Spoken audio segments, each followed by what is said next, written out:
નમસ્કાર વિદ્યાર્થી મિત્રો, CC અને C101 વેણી સંહારમાં આધાર સામગ્રી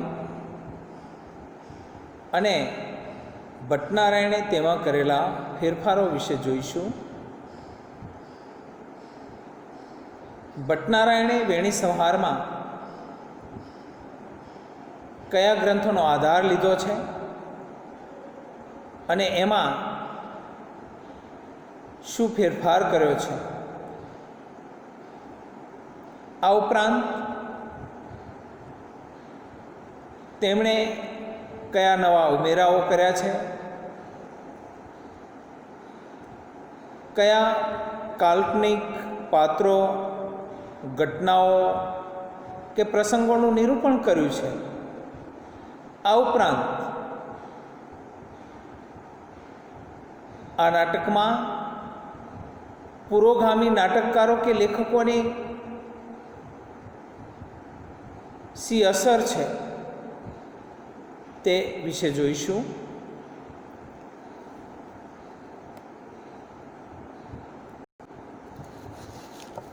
વેણી સંહાર નાટક 6 અંકનું છે.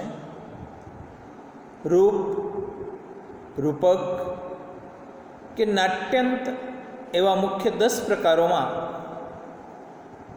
નાટક એક છે. આચાર્ય ભરત સંસ્કૃત નાટકનું લક્ષણ આપે છે કે પ્રખ્યાત વસ્તુ વિષય પ્રખ્યાત ઉદાત્ત નાયકમ ચ. એ નિયમ અનુસાર નાટકનું કથાવસ્તુ પ્રખ્યાત હોવું જોઈએ. તે પ્રસિદ્ધ કથામાં પરિવર્તન કરવાની કે નાટ્ય અંશ ઉમેરવાની નાટ્યકારને સ્વતંત્રતા છે. પ્રસિદ્ધ કથાવસ્તુનો આધાર વેદ, વીરચરિત્રો, મહાકાવ્યો અને પુરાણોના પ્રખ્યાત કથાનકો બનતા હોય છે. વળી તેમાં મહાભારત તો આખ્યાનો અને ઉપાખ્યાનોનો ભંડાર છે. શ્રી ભટ્ટનારાયણે વેણી સંહાર નાટકનું કથાવસ્તુ મહાભારતમાંથી લીધું છે. મહાભારતમાં વિષ્ટિ પ્રસંગ ઉદ્યોગ કરવામાં આવે છે અને દુર્યોધનના ઉરુનો ભંગ શાંતિ પર્વથી થાય છે. આમ ઉદ્યોગ પર્વથી શાંતિ પર્વ સુધીની ઘટનાઓને નાટ્યવસ્તુમાં સમાવવામાં આવી છે.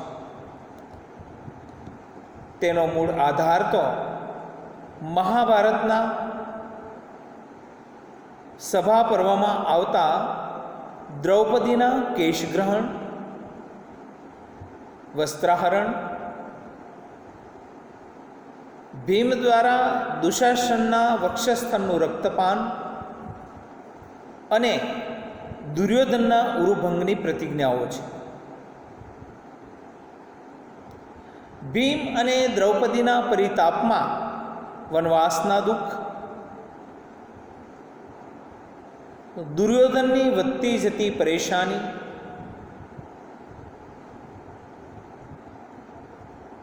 પાંડવોનો વિરાટનગરમાં અજ્ઞાતવાસ, કીચક દ્વારા દ્રૌપદીની કરવામાં આવેલી છેડતી, આ બધું જ ઉત્તર વધતું જાય છે. એટલે આ સંજોગો તેમને આઘાત અને રોષનું નિમિત્ત બનાવે છે. કહેવામાં આવ્યું છે કે યુદ્ધસ્ય કથા રમ્યા, યુદ્ધની કથા રમણીય હોય છે. શ્રી ભટ્ટનારાયણ ભાસ પછીના સર્વપ્રથમ એવા નાટકકાર છે કે જેઓએ મહાભારતની યુદ્ધ કથાને પોતાનો વિષય બનાવ્યો છે.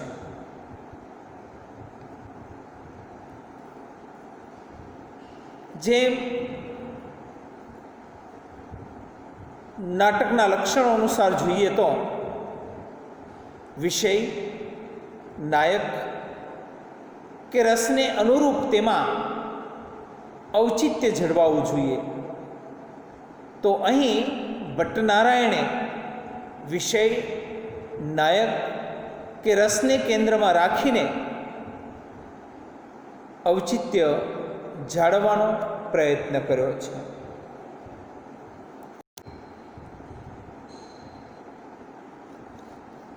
હવે મહાભારતનું કથાવસ્તુ અને તેમાં ભટ્ટનારાયણે કરેલા ફેરફારો જોઈશું.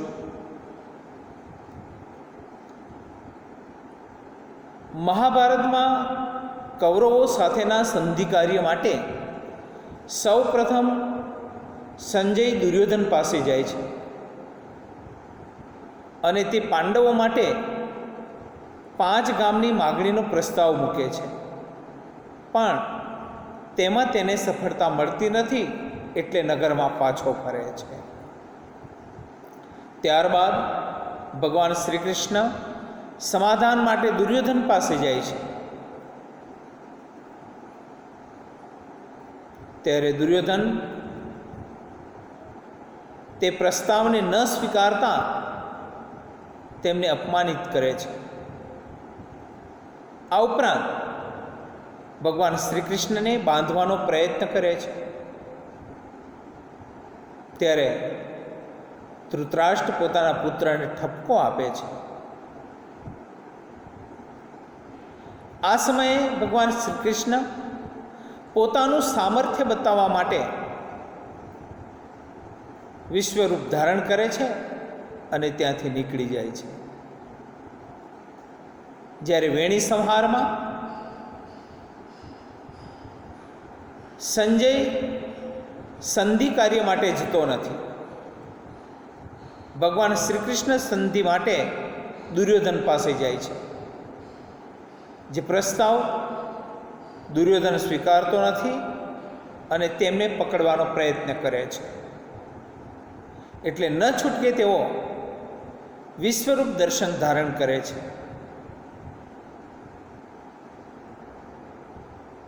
અહીં ભટ્ટનારાયણે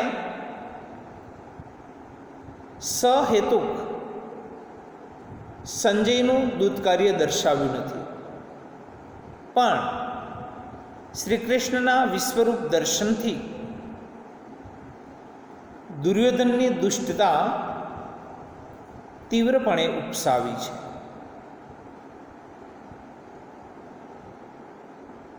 આગળનો મુદ્દો જોઈએ તો મહાભારતમાં દ્યુત પ્રસંગે પરાજય પામ્યા પછી દ્રૌપદીને ભરી સભામાં લાવવામાં આવી ત્યારે દુર્યોધને પોતાની સાથળ ખુલ્લી રાખીને અભદ્ર વર્તન કર્યું હતું. આ સમયે ભીમે પ્રતિજ્ઞા લીધી કે પોતે દુર્યોધનની સાથળને મહાભારતના યુદ્ધમાં ભાગી નાખશે. વેણી સંહારમાં જોઈએ તો વેણી સંહાર નાટકમાં કૃષ્ણ દુર્યોધનની પાસે પાંડવોના સંધિ પ્રસ્તાવ સાથે ગયા હોય છે. એ સમયે ભીમ પ્રતિજ્ઞાઓ લે છે કે 100 કૌરવોનો નાશ કરવો, દુશાસનની છાતી ચીરીને રક્તપાન કરવું અને દુર્યોધનની જાંગ ભાગી નાખીને વહેતા રુધિરવાળા હાથે દ્રૌપદીના વાળને સંવારવા. આ પ્રકારના ફેરફારમાં ભીમના પાત્રને અધિક વેગ મળ્યો છે. તેનું ઉત્કટ પરાક્રમ, તીવ્ર વેરઝેર ભાવના અને દ્રૌપદી પ્રત્યેનો અનન્ય સ્નેહ અહીં પ્રગટ થતો જોઈ શકાય છે. એટલે અહીંયા ભટ્ટનારાયણે ભીમના પાત્રને વધારે ઉપસાવ્યું છે. આ નાટકના શીર્ષકમાં સૂચવાતો વેણીનો પ્રસંગ મૌલિક છે.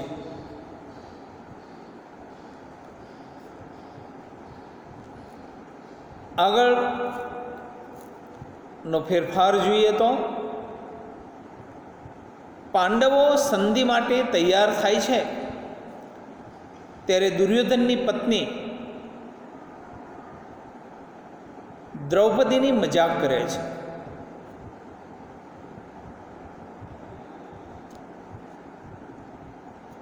જેનાથી ભીમમાં વધારે રોષ પ્રગટે છે. ત્યાર પછી ભાનુમતીને દુઃસ્વપ્નનો અનુભવ થાય છે કે એક નોળિયો 100 સાપને મારી નાખે છે. તેમજ એકાંતમાં તેનું સ્તન વસ્ત્ર ખેંચે છે. આ અશુભ નિવારવા રાણી ભાનુમતી તેની સખી અને દાસી પૂજા અર્ચના કરે છે.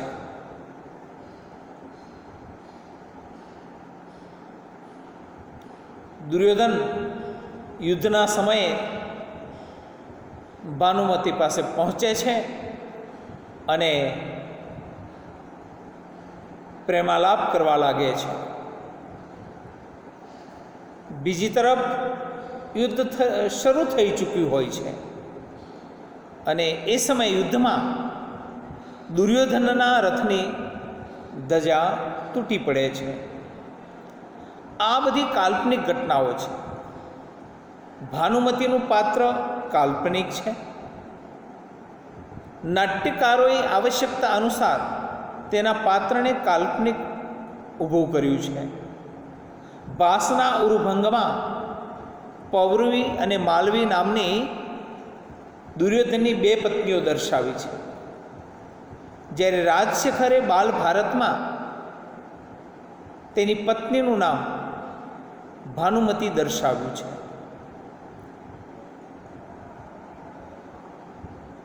ભાનુમતીનું પાત્ર કે એની જે ઉક્તિઓ છે એ નાટ્ય દૃષ્ટિએ ઉપકારક છે.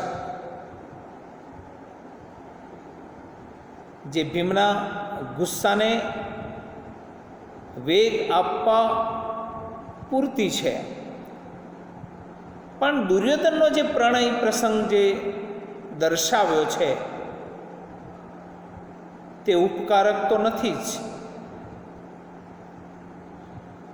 યુદ્ધના વાતાવરણમાં તે અનુકૂળ લાગતું જ નથી. પણ આ નાટકનો રસ શૃંગાર પણ બની શકે અને તેમાં આ રસ બાકાત ન રહે તે આશયથી આ પ્રકારની કલ્પના કરેલી છે. એનાથી એક ફાયદો એ પણ થાય છે કે રથધ્વજ ભંગનું કલાત્મક પતાકા સ્થાનક પ્રાપ્ત થાય છે.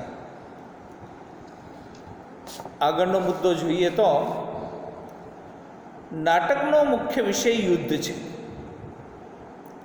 પણ તે રંગભૂમિ ઉપર ન દર્શાવી શકાય. તેથી નાટ્યકારે સંવાદોથી ચલાવવું પડે તેમ છે. દાખલા તરીકે રુધિર પ્રિય રાક્ષસ અને વસાગંધા નામની રાક્ષસી, આ બંનેનો સંવાદ કાલ્પનિક છે. અહીં ભીમના પાત્રમાં વૈરજન્ય હિંસક વૃત્તિઓ પ્રગટ થાય છે, એટલે તેની પ્રકૃતિ ધીરોદાત્ત ગણાતી નથી, એટલે તેને નાયક ગણી શકાય નહીં.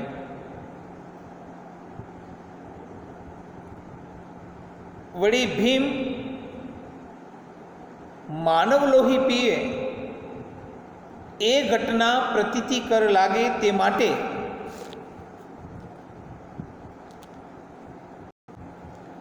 તેના પાત્રમાં હિડિંબાએ રાક્ષસને પ્રવેશ કરાવ્યો છે.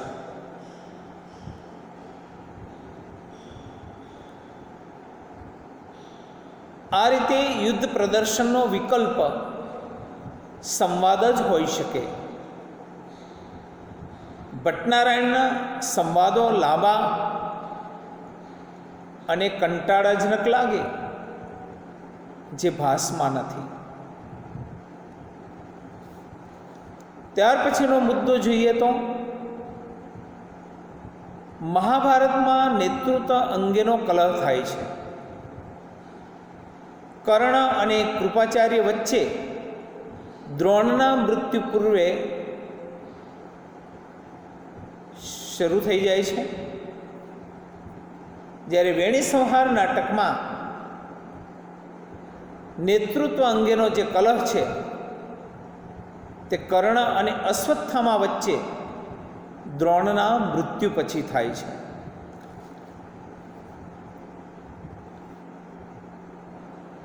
કલહ મૃત્યુ પછી થાય તેમાં ઔચિત્ય છે. કૃપાચાર્યને બદલે મૃત્યુ પામેલા દ્રોણના પુત્રને કર્ણની સામે કલહમાં ઉતારીને પ્રસંગ અસરકારક બનાવ્યો છે. આ કલહ પ્રસંગ વસ્તુ વિકાસમાં સહાયક બનતો નથી. ત્યાર પછી આગળ જોઈએ તો નાટકમાં પુત્ર વિનાશથી આકુળ વ્યાકુળ થયેલ ધૃતરાષ્ટ્ર ગાંધારી દુર્યોધનને મળવા માટે આવે છે, વિનંતી કરે છે. એ સમયે ભીમ અર્જુન દુર્યોધનને શોધે છે. એમના વચ્ચે વાક કલહ થાય છે. આ બધા પ્રસંગો મૌલિક છે. અહીં ધૃતરાષ્ટ્ર ગાંધારીની વાત્સલ્યતા, દુર્યોધનનું સ્વાભિમાન અને ભીમનો ધિક્કાર ભાવ પ્રગટ થાય છે, જે કથાવસ્તુને વેગ આપતા નથી, એટલે કે સહાયક બનતા નથી. ત્યાર પછી યુદ્ધ પૂરું થયા પછી ચારવાક હસ્તિનાપુર ગાદી પર બેઠેલા યુધિષ્ઠિર પાસે આવે છે અને તેમની નિંદા કરે છે, એમ મહાભારતમાં દર્શાવવામાં આવ્યું છે. ત્યારે વેણી સંહાર નાટકમાં ભીમ દુર્યોધનનું નિર્ણાયક યુદ્ધ ચાલતું હતું, ત્યારે ચારવાક યુધિષ્ઠિરને ખોટી માહિતી આપે છે કે તે ભીમને મારી નાખવામાં આવ્યો છે અને અર્જુનને પણ મારી નાખશે. ત્યાર પછી બલરામ શ્રી કૃષ્ણને લઈને દ્વારિકા ચાલ્યા જાય છે. યુધિષ્ઠિર દ્રૌપદી ચિતારોહણની તૈયારી કરે છે અને એ જ સમયે દુર્યોધનને મારીને આવેલા ભીમને દુર્યોધન માની લે છે. આ પ્રસંગ પણ મૌલિક છે.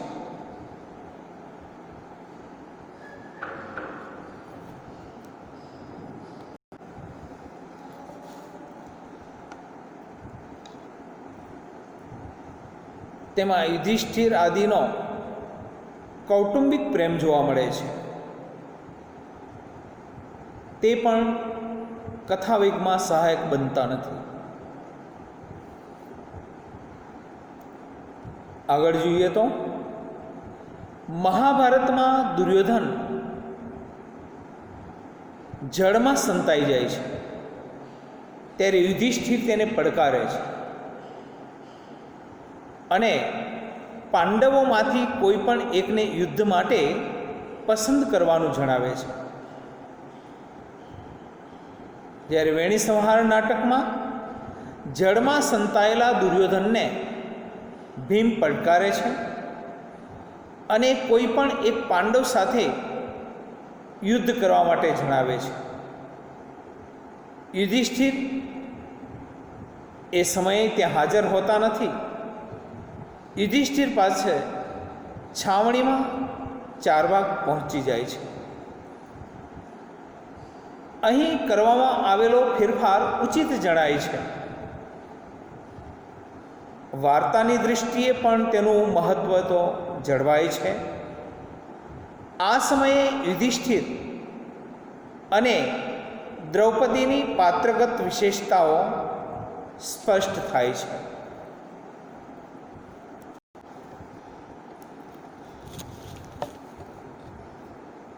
હવે આ કથા વસ્તુમાં દર્શાવવામાં આવેલી નવીન ઉદ્ભાવનાઓ કે કલ્પનાઓ વિશે જોઈશું. ભટ્ટનારાયણના નાટકની આવશ્યકતાઓ પ્રમાણે જોઈએ તો માત્ર આખ્યાનના ઘટનાક્રમમાં જ ફેરફાર નથી કર્યો, પણ કેટલીક સર્વથા બધી જ રીતે નવી ઉદ્ભાવનાઓ કે કલ્પનાઓ પણ કરવામાં આવી છે.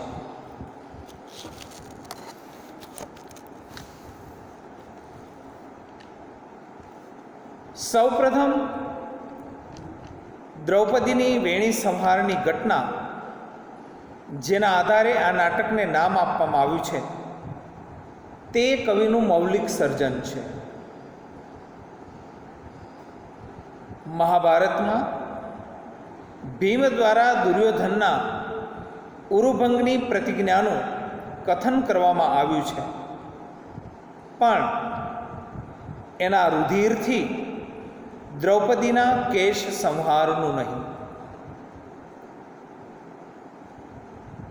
ત્યાર પછી પ્રથમ અંકમાં ભાનુમતી દ્વારા દ્રૌપદીને કેશ સંવરણ અંગે પ્રશ્ન પૂછવામાં આવે છે કે કટાક્ષ કરવામાં આવે છે, તે કાલ્પનિક છે. આ ઉપરાંત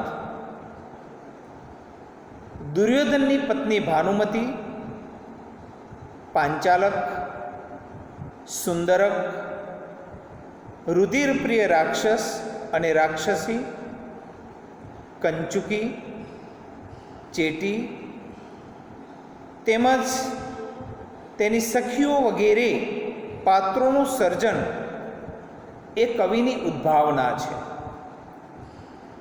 વેણી સંહારનો બીજો અને ત્રીજો અંક તેનો પ્રવેશક, પાંચમા અને છઠ્ઠા અંકમાં ભીમે લીધેલી પ્રતિજ્ઞા,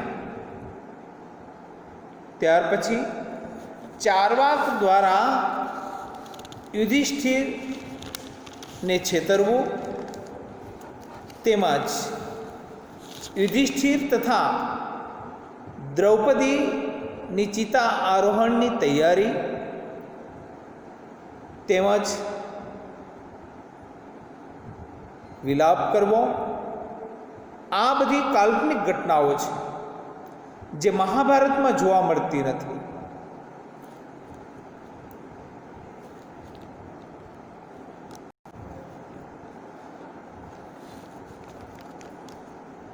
હવે આગળનો મુદ્દો જોઈએ તો ભટ્ટનારાયણે કરેલા પરિવર્તનોનો નાટકીય દૃષ્ટિએ પ્રભાવ. વેણી સંહારનું કથા વસ્તુ એ મહાભારતની યુદ્ધ કથા છે. તેમાં કવિની મૌલિકતા તથા વિદ્વતા એ બાબતે દેખાઈ આવે છે કે એમણે મહાભારતની વિસ્તૃત કથાને માત્ર 6 અંકોમાં દર્શાવીને તેનો સંક્ષેપ કરીને તેને પ્રભાવિત અને રોમાંચિત બનાવ્યું છે. આ કથાને કવિએ જ પ્રતિભા સંપન્ન બનાવી છે. તે ખરેખર પ્રશંસનીય છે. તેમણે કથામાં રહેલી ઘટનાઓના ક્રમ અને સંયોગમાં પરિવર્તન કર્યું છે.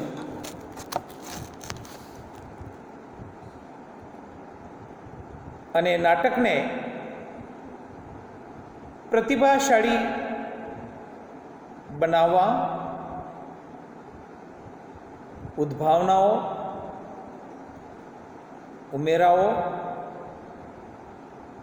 કે કલ્પનાઓ કરી છે. એનાથી નાટકના વસ્તુને ગતિ મળે છે અને પાત્રોને ચરિતાર્થ કરવાની અભિવ્યક્તિનો અવસર મળે છે.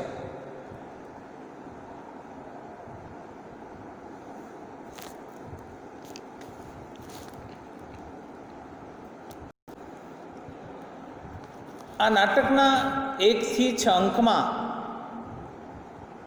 તેનો પ્રભાવ આપણને દૃષ્ટિગોચર થાય છે. સંજય અને કૃષ્ણના સંધિ પ્રયત્નોમાં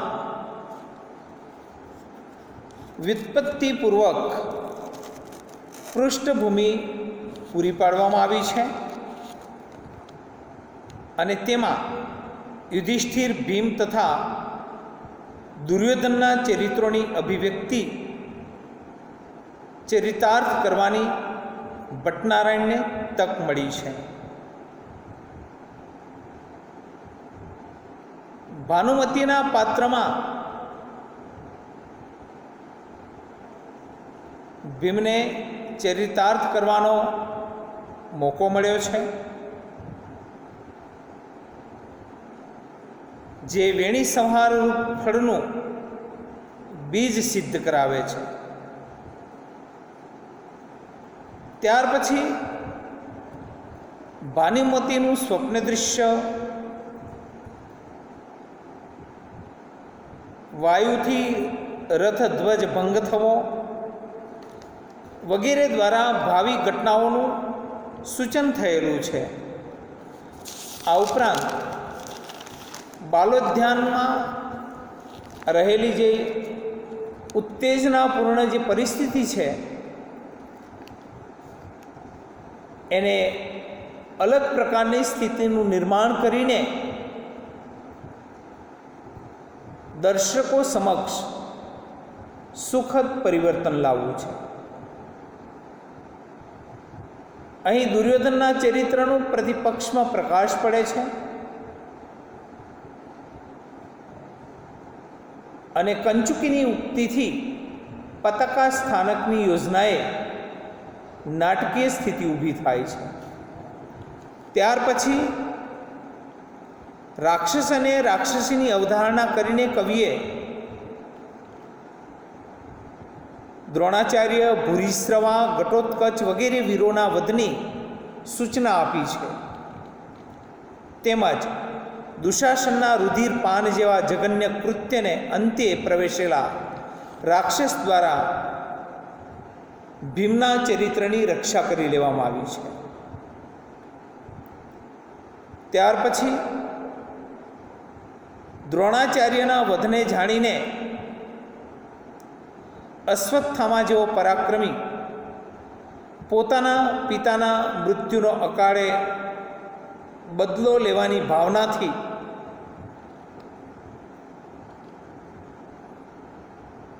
તેના કલહ અને પક્ષપૂર્ણ વ્યવહારને શસ્ત્ર ત્યાગ વગેરેની બાબતો ચરિતાર્થ કરી છે. આ ઉપરાંત આ નાટકમાં લાંબા લાંબા વર્ણનો, સંવાદો તથા ભાષાની ક્લિષ્ટતાને કારણે એ નીરસ બની ગયું હોય તેમ જણાય છે. પણ એક વાત સ્વીકારવી પડે કે સુંદરકની કલ્પના કરીને મહાભારતની એક લાંબી કથાને નાના અંકમાં ચતુરાઈપૂર્વક તેમણે સમાવિષ્ટ કરી લીધી છે અને યુદ્ધભૂમિમાં મોકલવામાં આવેલા કર્ણનો સંદેશ અને એના પર દુર્યોધનની પ્રતિક્રિયા જે દુર્યોધનના ચરિત્રની શરૂઆત કરાવે છે. અંકના અંતે ધૃતરાષ્ટ્ર અને ગાંધારી રંગભૂમિ પર પ્રવેશ કરે છે અને દુર્યોધનને કર્ણની સહાયતા કરવાથી અટકાવી દે છે, જેનાથી પાંડવો માટે કર્ણવધનો માર્ગ સરળ બની જાય છે. ત્યાર પછી 5મા અંકમાં કથા વસ્તુને વેગ મળી શકે કે ગતિ મળી શકે તેવું કંઈ પણ જોઈ શકાતું નથી, પણ તેનાથી નાટકીય વિકાસમાં ગતિ અવરોધ પામે છે. પરંતુ ધૃતરાષ્ટ્ર અને ગાંધારીની વાત્સલ્યતા, દુર્યોધનનો સ્વાભિમાન અને સ્વર્ગસ્થ કર્ણ પ્રત્યે અતૂટ પ્રેમ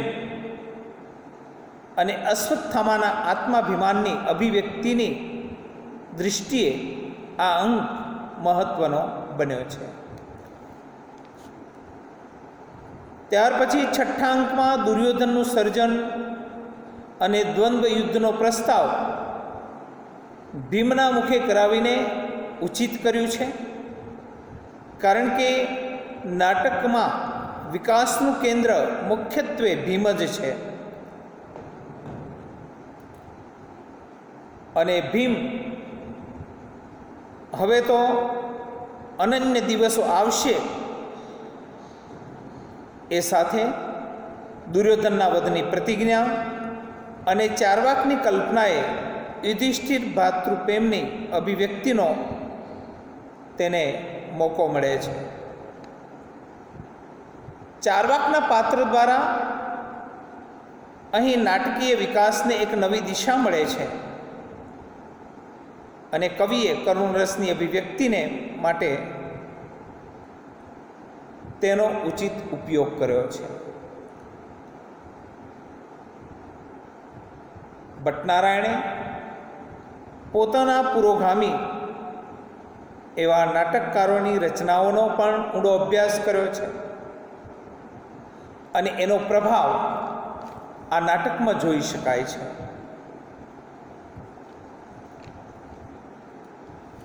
દાખલા તરીકે ભાનુમતી બાલોદ્યાનમાં તેની સખી અને દાસી સાથે એકાંતમાં વાતચીત કરતી હોય છે અને તેને છુપાઈને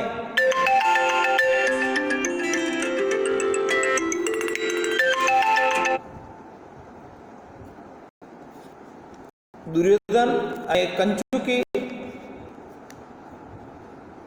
છુપાઈને સાંભળે છે, તેમ અભિજ્ઞાન શાકુંતલમાં દુષ્યંત પણ શકુંતલા તેની સખીઓ અનસૂયા અને પ્રિયમદા સાથે વાત કરતી હોય છે તે ભ્રમરબાધા પ્રસંગે સાંભળતો હોય છે. આ ઉપરાંત વેણી સંહારમાં ગવાયેલા દુર્યોધનને ગાંધારી ધૃતરાષ્ટ્ર મળવા માટે આવે છે, તેમ ઉરુભંગમાં પણ તેઓ મળવા આવે છે. ટૂંકમાં આ નાટક વિશે એમ કહી શકાય કે ભલે તે નાટકીય ગત્યાત્મકતાના અભાવે નાટક રૂપે સફળ ન થયું હોય, જો કે કાવ્યની દૃષ્ટિએ તેને નિમ્ન કોટીનું તો ન જ કહી શકાય.